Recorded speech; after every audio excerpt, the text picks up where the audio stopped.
பவுல் சொல்லி கொடுக்குறார் தீமோத்தேயுக்கு என்ன சொல்றார் பவுல்? நல்ல போராட்டம் நீ போராடுறது.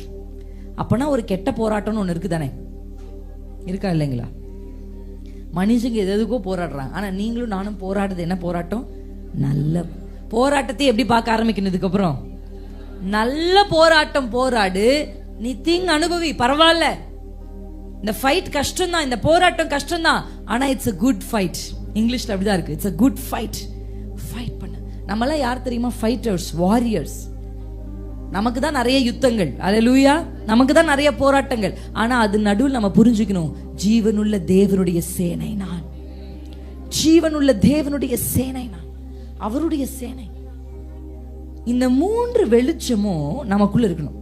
ஒரு பிரச்சனை வந்த உடனே அந்த சூழலை பார்க்குற ஒரு வெளிச்சம், இதுல நான் என்ன செய்யணுன்ற வெளிச்சம், இதுல கர்த்தர் என்ன செய்ய போறான்ற வெளிச்சம், இது மட்டும் நமக்குள்ள இருந்துச்சுன்னா கர்த்தர் நம்முடைய வாழ்க்கையை ஜெயமா செய்ய முடியும். நீங்க யோசிக்கலாம், இது எப்படி நடக்கும்? எத்தனை பேருக்கு புரியுது? இதெல்லாம் தாவீது புரிஞ்சுக்கிட்டார்.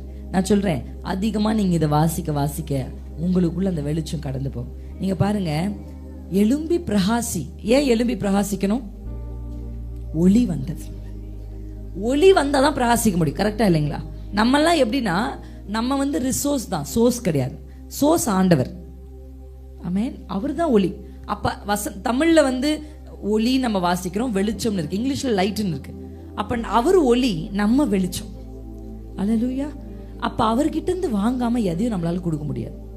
நீங்க நினைக்கலாம், என்னால அவங்கள நேசிக்கவே முடியலன்னு நீங்க சொல்றீங்கல்ல, என்னால அவங்கள மன்னிக்கவே முடியலன்னு நான் சொல்றேன். உங்களால சுயமா மன்னிக்க முடியாது, சுயமா உங்களால அவங்கள நேசிக்க முடியாது.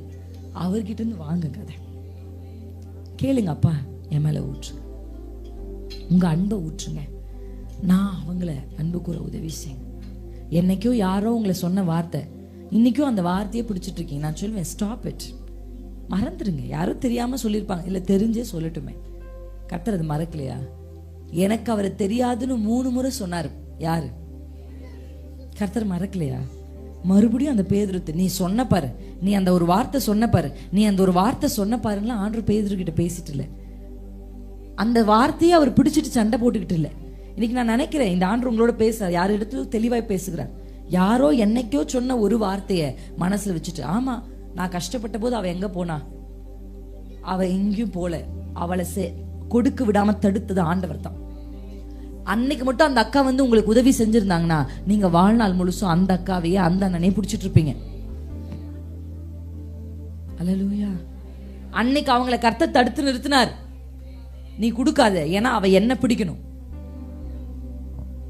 நீங்க செய்யாத, நான் செய்யணும்.